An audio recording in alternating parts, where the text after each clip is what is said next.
Ebola inside the deadly outbreak as the panic spreads across the ocean.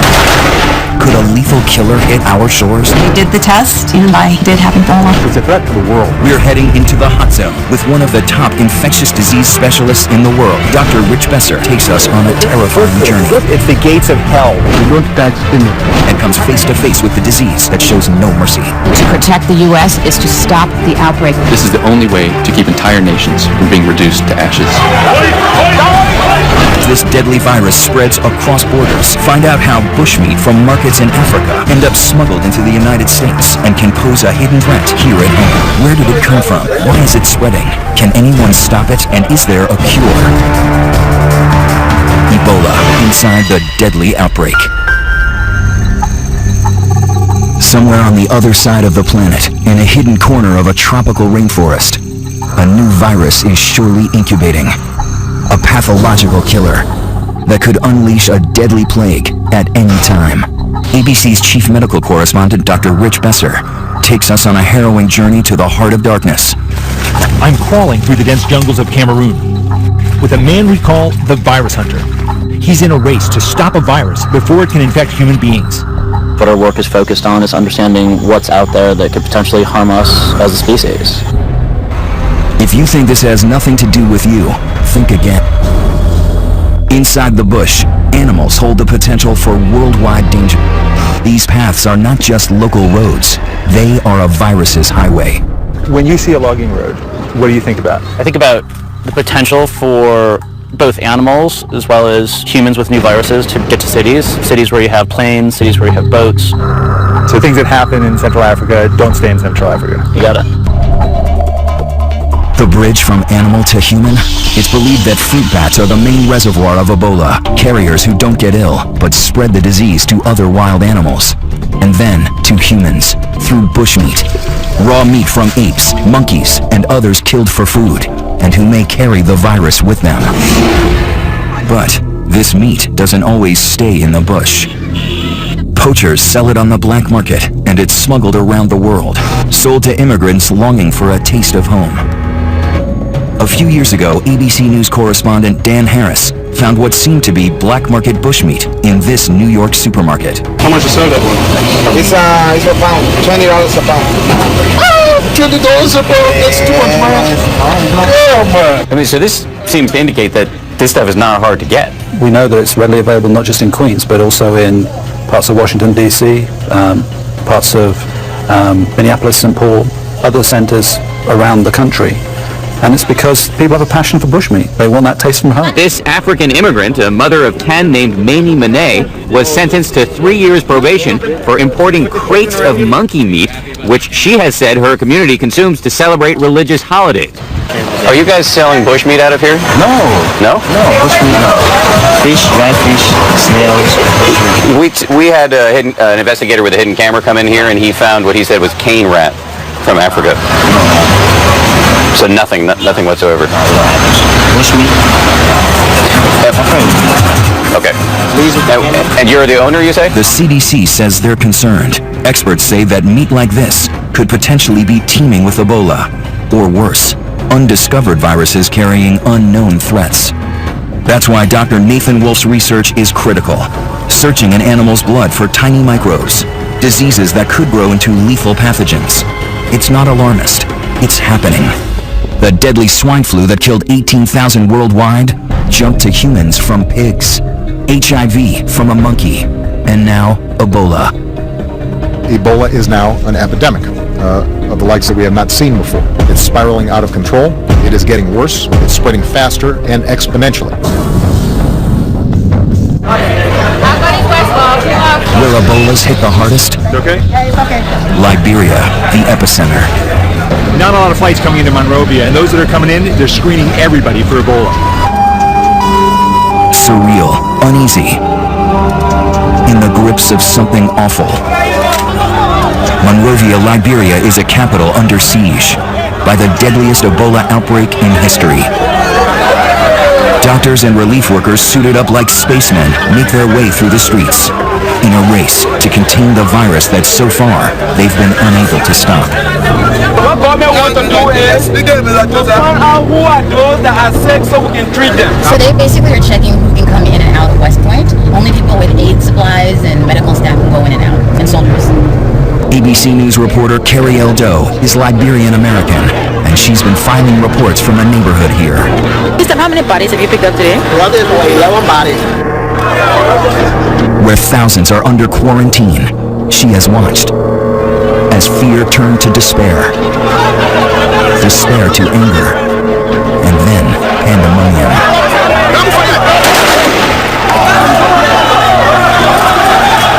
There's been looting and rioting. The only routes out are ones nobody wants to take, by ambulance, straight to an Ebola treatment center, or in a body bag. Liberia is a country founded by freed American slaves. The president, Ellen Sirleaf Johnson, is Harvard-educated and lived in New Jersey. And the main hospital is named for our own president, John F. Kennedy. This is the emergency room, and you can see there's no one going in, there's no one going out. That's because there are no doctors to take care of patients. There's no one here. No one here, it's a ghost town. This unit, it's stuck back in the furthest corner of the hospital compound. It used to be used for treating people with cholera, and now it's where they're putting patients who may have Ebola. Many of them do. The facilities are makeshift. Their protective gear is the only barrier between them and the disease. They've had to make some of it themselves. They don't have hoods that are ready-made, so they're making hoods out of other protective equipment. The temperature, is it hot in what you're wearing? Oh yeah, the heat. The heat is too much? Yeah, too much. The place is not just like ordinary hospitals. If you are finished with what you want to do, you don't just leave and leave the others there. I'm okay. He's got a hood, he's got 2 layers of gloves on, an apron, boots, outer clothing, a mask, and goggles, so that every part of his body, every inch of skin is totally covered up. Even though I've spent my career working on infectious diseases, I have to confess, this is scary. You don't touch anything, okay? You just use your eyes. And you may talk to somebody, but you don't touch anything. Okay. This is Ebola Zaire. Highly contagious, highly infectious, very dangerous. So you have to take very good care. Don't rush to help somebody. Don't pick up things. Don't panic, eh? Stay calm. Stay calm. This is the Ebola isolation unit. He's about to go in. He opens the door. You can take a look. Patients with Ebola are everywhere. The team is not allowed to go any further, even in all their protective gear. Ebola is named after the river in the Congo, where the virus first appeared in 1976. There have been major outbreaks since then, but never like this. Cases began showing up in March of this year. In June, the first case walks into Monrovia's Elwa Clinic.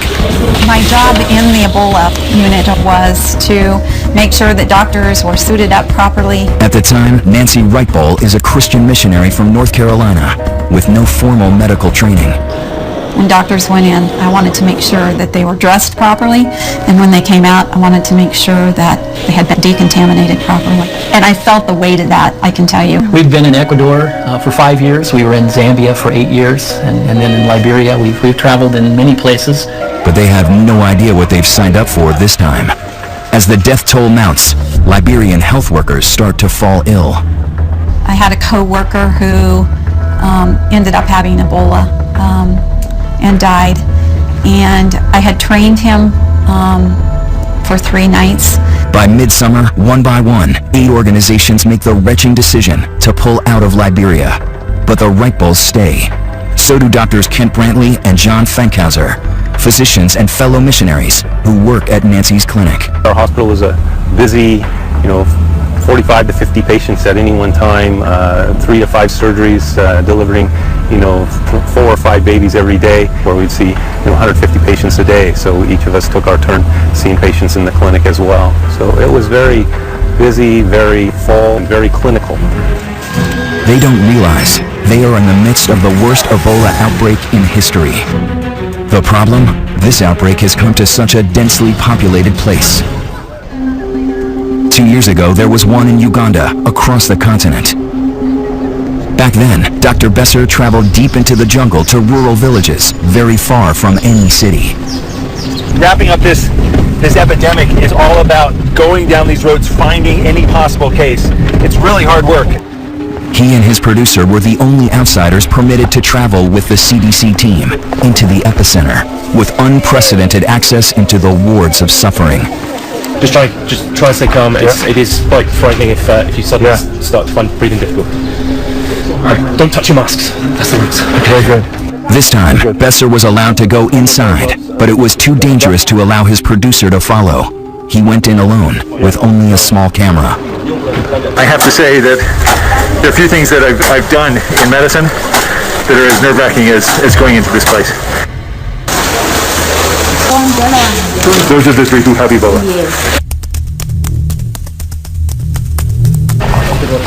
And doused with bleach again and again. It's hot in there. This outbreak was ultimately brought under control. Its isolation made it more possible to contain. But Ebola didn't go away. It may have been as early as December that this latest strain came out of the jungles in Guinea, along the open borders of 3 countries. And when it hit Liberia's biggest city, it exploded with a vengeance. Ebola travels through contact with bodily fluids, blood, diarrhea, vomit. And this is what makes this outbreak so dangerous. In an urban area with people packed on top of each other, Ebola has been almost impossible to stop. This is not just a threat to Liberia, this is not just a threat to West Africa or Africa, it's a threat to the world. If we don't turn it around, for every day it continues to spread, there's more and more risk of spread to other countries in Africa, other countries around the world. There is no way we can seal off and isolate a country, even if we wanted to. The real fear is that it could mutate into a smarter virus, turning airborne. It could infect with a single sneeze, as millions of lethal pathogens fly through the air. In airports, crowded subways, children's playgrounds. A global pandemic that knows no borders. Coming up, a call to action. We have to move with force as the virus turns on the American volunteers, brave enough to stand in its way. Really pretty sick. So they did the test. I did have Ebola.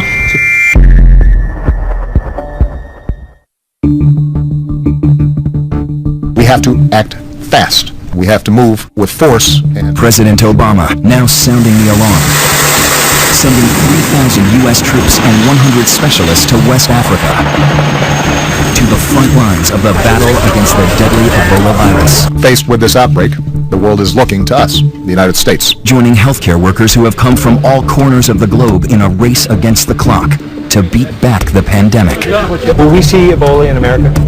I can't predict the future. What I'm sure of, and what's happened already, is that people have come from parts of the world where they might have been exposed and they've had fever. So we have to be prepared. We have to be prepared to test, to isolate, and to respond. Already, Ebola is in 5 West African countries. The epicenter, Monrovia, Liberia. At the request of the Liberian government, we're going to establish a military command center in Liberia to support civilian efforts across the region. Henry Gray is running logistics here for Doctors Without Borders. So this is a 240 square meter tent. Building clinics here as fast as they can. This group is on the front lines of every health crisis in the world, but even they are overwhelmed. How much room do you have now in the 120-bed units? The 120-bed unit is full. It's full. Full. And the patients who come here who need care? Unfortunately, we have quite high mortality amongst the patients, so that frees up space. Before this outbreak, what's the largest center you've ever designed?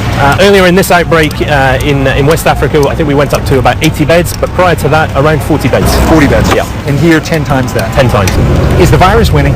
The world has never seen Ebola as we're seeing it now, and the challenges are enormous. Ebola is sneaky. The first symptoms look just like flu or malaria. Achy muscles, a headache, fever. The patients have probably delayed coming in, tried to convince themselves they don't have the virus. Going into the triage unit here at JFK Hospital, that's where they try and sort out whether a patient coming in has Ebola or something else. They're having diarrhea, stomach pain, vomiting, some are bleeding from the mouth, another person is bleeding from the injection sites. And how will you know if that's Ebola or something else? Because majority of them have interacted with people who died. All along the way they're spraying with chlorine so that if there have been any Ebola leakages, they're killing it with the bleach. So what happened? One of the patients just died from the changed just on arrival. I spent here like 20 to 30 minutes. So by the time they get from triage into the building, some of them have died. Yeah. And Ebola can kill you in so many ways. Severe dehydration, your kidney and liver shuts down. You may even bleed to death. The sheer number of cases coming in make it very dangerous for those patients who don't actually have Ebola. They're sitting near the patients who are sick. Is that a problem? Well, once they bring somebody who doesn't have an infection in here, then they have exposed that person. But we take so many precautions inside there. Yeah, but for the patients who come in, if he didn't have Ebola before, he may have it now. Yeah, the risk is high. We are spraying all the time and we limit movement. We don't have enough space where to put this. Yeah. That's why there's too many patients. Yeah. You need more space, more treatment facilities. We need more beds. When Dr. Besser came back to the clinic the following day, they had 10 more dead, 30 more sick, and they were turning patients away. How many patients are you seeing? How many? 80. Yesterday they said there were 60. They keep coming. There's 3 patients waiting to be seen, but nowhere for them to go. No beds. It's full. At the Elwha Clinic, Dr. John Fankhauser is relieved that reinforcements are arriving. For most of the summer, he and his colleague Dr. Kent Brantley were among the few American doctors who stayed. Kent Brantley, he's a family physician, much like me. Kent was drawn to the Ebola work, and when Samaritan's Purse offered to run the newer Ebola unit, they named Kent as the medical director. By midsummer, his fellow evangelical missionary Nancy Wrightball had gone from hospital administrator to decontaminator. When Ebola hit, Nancy stepped into the position of not only our head hygienist, but also training the other hygienists that were coming alongside. And so she had a position that was never inside the unit. When we got suited up, she would make sure that we were suited up appropriately and not an inch of skin was showing. And then when we came out of the unit, Nancy was in charge of spraying us down and decontaminating us. Those are critical jobs. Exactly. Very critical. She understood the risks, but even that didn't protect her. One hot day in July, Nancy Wrightball started to feel ill. I first knew Nancy was sick on her birthday. I was running fever. I had malaria once in this past year, and it was just the same symptoms. Dr. Brantley was also sick, and so Dr. Fankhauser took on a job he never thought he'd have, caring for his friends. Kent became ill the day after Nancy became ill, and I found out about it after he had spent the day at home, and he had fever for about 12 or 14 hours solid, and I was concerned. The next morning, Ken contacted me and was actually doing worse. By Saturday, I was still not doing very well, and the doctors came back and said, Nancy, we don't really think you have Ebola, but we want to do the test anyway just to set everybody's mind at ease. It seemed almost impossible with how cautious both of them were. We were really trying to convince ourselves that this was some other form of illness, maybe dengue fever or some other type of illness that would be mosquito-borne or could have infected him and caused similar symptoms. And still ahead, an experience that becomes all too real for American caregivers working here. There's a fire straight from the pit of hell. They weren't sure I would even make it to the U.S. And then, is there a cure? Ebola inside the deadly outbreak.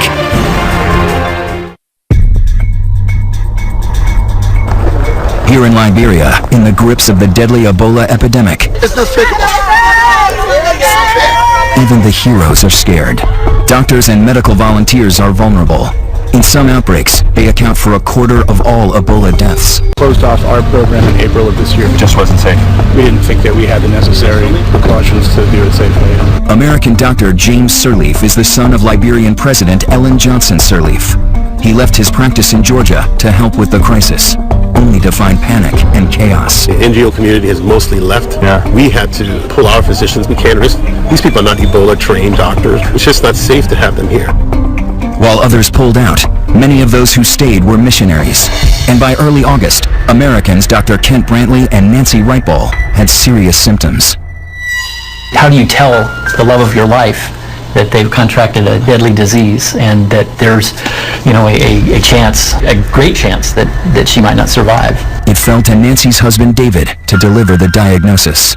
He said, I want to tell you that Kent, Dr. Brantley, his Ebola test has come back and it's positive. It was hard to hear that. And then David said, and Nancy, you have Ebola also. The odds are not good. Among Liberians, more than half of those with the disease are dying. There is one slim hope.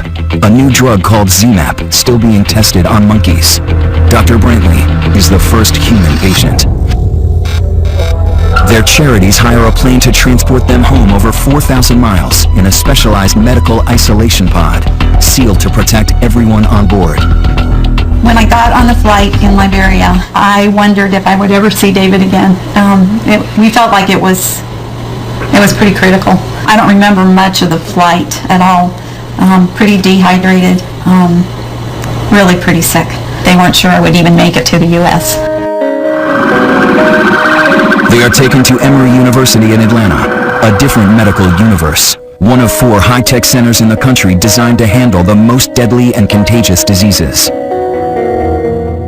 People who say that you should not have been allowed back in the country. It's just too dangerous. What do you say to that? I would say that in coming back into the country, we understand the concern for public health. Having said that, there have been established procedures and protocols that we took very great care in observing. Most important, Nancy is isolated from everyone, even her own husband.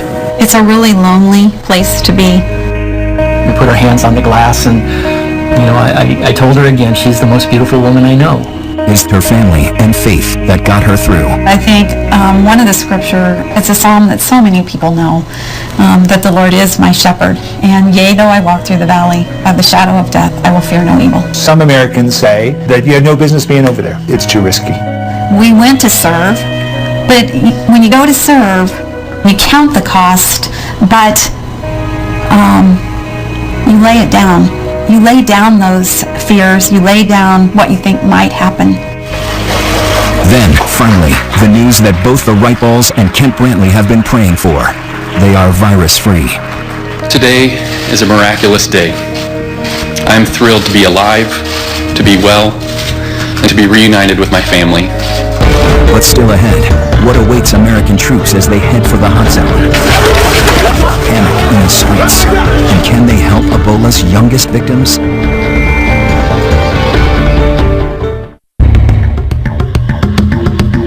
It looks like a war zone. The West Point slum in Monrovia, Liberia. Population over 50,000. By now, the Ebola virus, on the move since December, has killed over 2,000 people in West Africa. And now 3,000 American troops are preparing to deploy there. This is an epidemic that is not just a threat to regional security, it's a potential threat to global security. If these countries break down, if their economies break down, if people panic. It's already happened. In Monrovia, Liberia, the epicenter of the crisis, West Point became a flashpoint. The panic started in mid-August when the government set up an Ebola holding center there. They quickly filled up with people like Finda. The other adults in her family are dead, so she has 6 kids with her, and her nephew Sa is sick.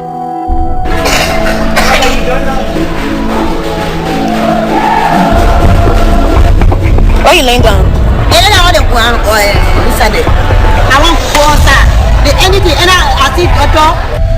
Her young sister, another nephew, and her own 2 boys aren't ill, but they all wait with Sa, amid other patients who may have Ebola.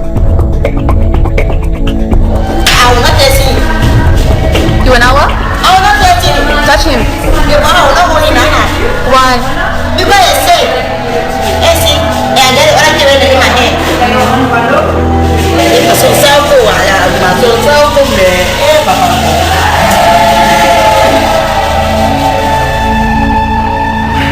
Her stay here is short-lived. Residents are furious that patients with Ebola are in the neighborhood, so they ransack the center, looting infected medical supplies.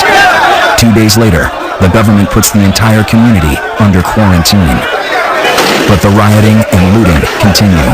Containing a frightened populace isn't easy. In West Point, the quarantine is doomed from the beginning.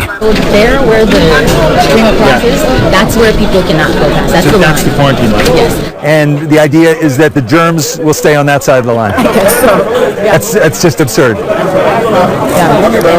But when people are scared, they do crazy things. I've never seen a quarantine area like this. They haven't used quarantines like this where you shut off whole parts of cities since the Dark Ages. Behind the barriers, there's people who can't come and go. They've been in this compound for 7 days? 8 days. Why? It's like you're in prison.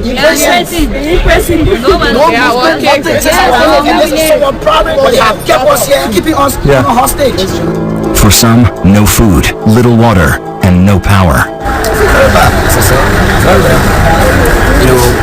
You can live in a dark place just like your animal. Meanwhile, Finda and her children are living on the streets, afraid her house is infected with Ebola. 3 more of her kids are now sick, and they're hungry. But she's also afraid to go to the hospital. So many have died there. So we're taking her to the hospital today? I don't know. We take you from here. How many children? 1, 2, 3, 4, 5, 6.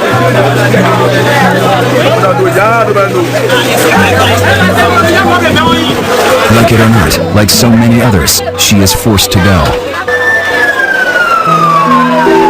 But it's too late. Little Sa dies in the hospital. But these photos have surfaced. Even in death, he is known as the little boy on the bucket. When Finda sees those pictures, she breaks down. I think it's going to get better in my head. Because I get play for my children. Ali, the other baby people that die in my head. They might get a guess of what they need my hair. Come be happy. They say I get this out. Anything I little go. Now go say that one I will not get it. Now go give me the one. I said voting for him. I say play for him for giving chance and they want to Coming up. He said we can come. A secret ritual, a hidden danger. Is there any way to stop this virus? The answer may surprise you. Ebola inside the deadly outbreak.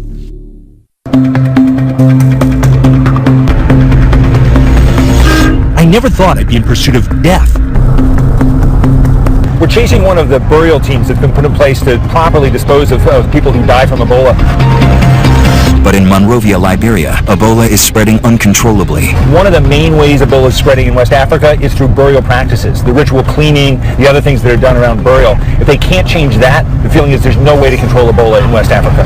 Officials are on the hunt to find these bodies, test, and burn them before more people get sick. At JFK Hospital, the dead are taken out through the back door. We can come to this side. Yes? We're beckoned in by part of the burial team. He said we can come. Don't touch anything. Don't touch anything.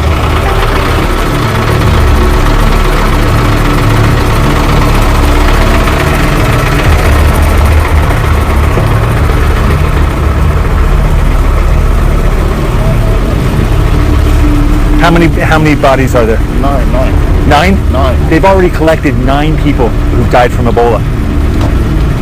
How many more will there be today? 5 more. 5 more to be collected. Oh my God. It's the first time here in Liberia that I've really been scared.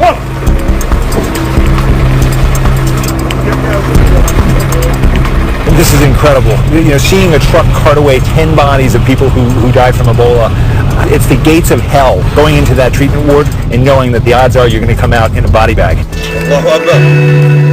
The scenes here in Liberia are grim reminders of what can happen when a virus breaks into the human population.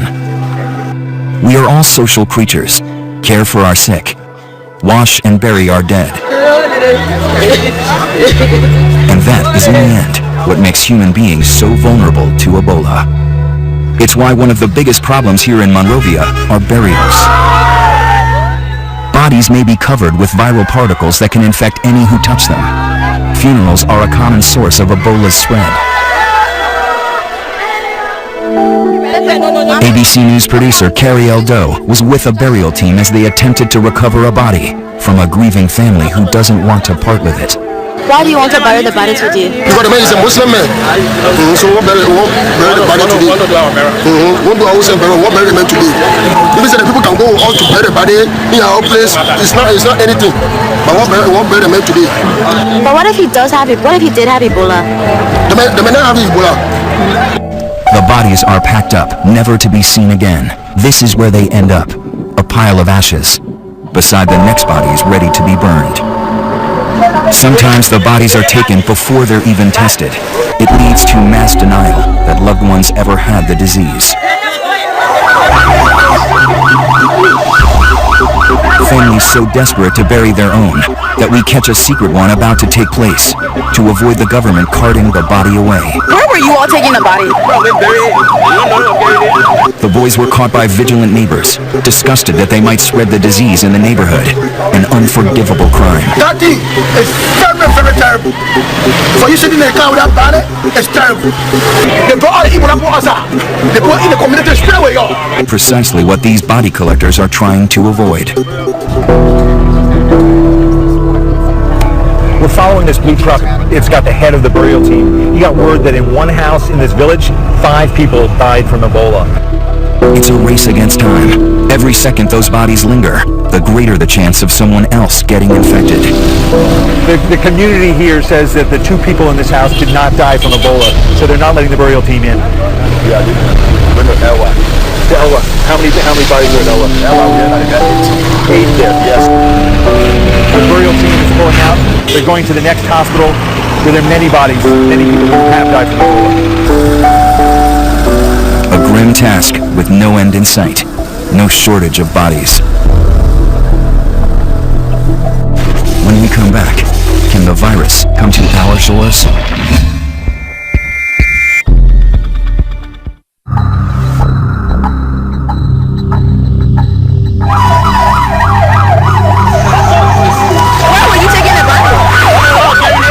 It is a fire. It is a fire straight from the pit of hell. We cannot fool ourselves into thinking that the vast moat of the Atlantic Ocean will protect us from the flames of this fire. An impassioned warning from a man who knows Ebola's wrath all too well. American doctor Kent Brantley knows he's lucky. The medicine he took is not a definitive cure for Ebola. Others who were treated with it have died.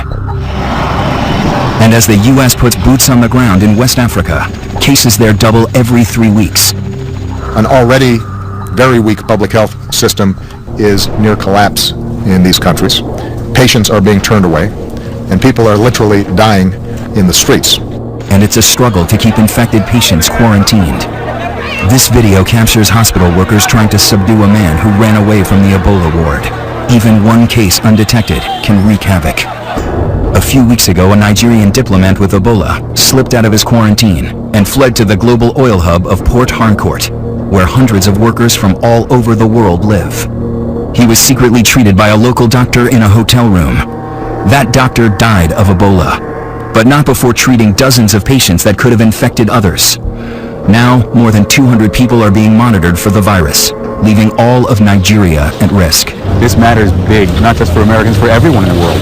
This is an unprecedented health threat, and if we don't stop it here, we're going to be dealing with it for years around the world. As the world focuses on containing Ebola, there is hope that it can finally be stopped. Scientists are right now racing to develop a cure.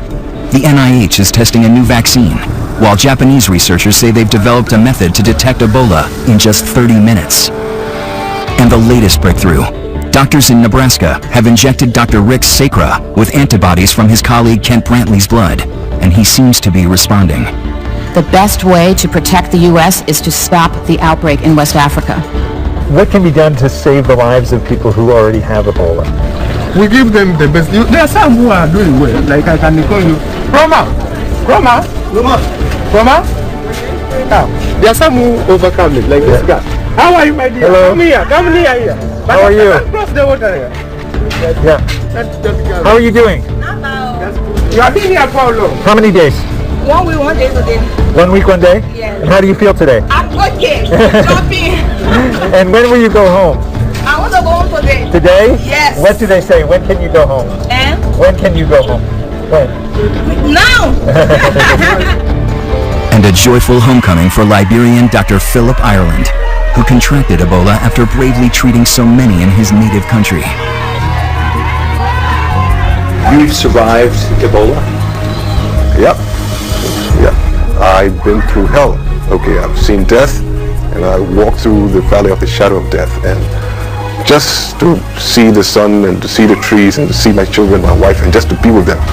Right now I'm very grateful. I'm happy just to be alive. His words echoing a fellow survivor, American Nancy Reichball. But already, a strain of Ebola has emerged in the Congo. And nobody knows better than those who have put their lives on the line how difficult and dangerous it is to stop this treacherous virus.